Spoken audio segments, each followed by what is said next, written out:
Ça va être dur. Ça va être dur, mais il y a deux choses. Il y a à Cuba, pourquoi la transition est allée si vite? C'est intéressant dans les déverrouillages des systèmes sociotechniques. C'est qu'il n'y avait pas assez d'agronomes. En fait, les agronomes, ils ont 5 ans d'études, donc 5 ans de déformation, et ils passent après 5 ans à se redéformer et à se reformer à autre chose. Et en fait, si c'est allé si vite à Cuba, c'est que c'est des non-agronomes qui ont fait de l'agroécologie.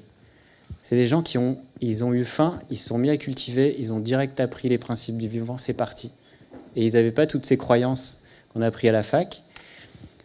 C'est un peu simple parce qu'il y a eu des agronomes qui ont aidé. Alors ce qui est génial à Cuba, c'est qu'il y a eu des systèmes, des centres de recherche qui sont allés prendre les vieux paysans qui savaient la traction animale.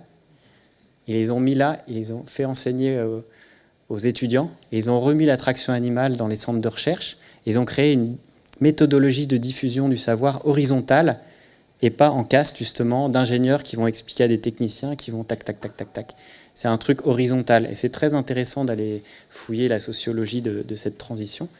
Mais pour dire que ça peut aller très vite. Les exponentiels, les effets de seuil, de domino, peuvent aller vite dans le bon sens aussi. Pas que dans les mauvaises nouvelles.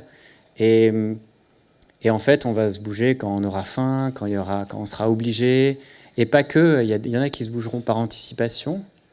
Et voilà, et d'autres qui suivront après, ça se fera sur le tas, ça sera un peu mal fait, là bien fait, ça sera très hétérogène, et ça sera assez difficile quand même. Voilà, il faudra travailler et se creuser les méninges. Mais je n'ai pas de solution toute faite.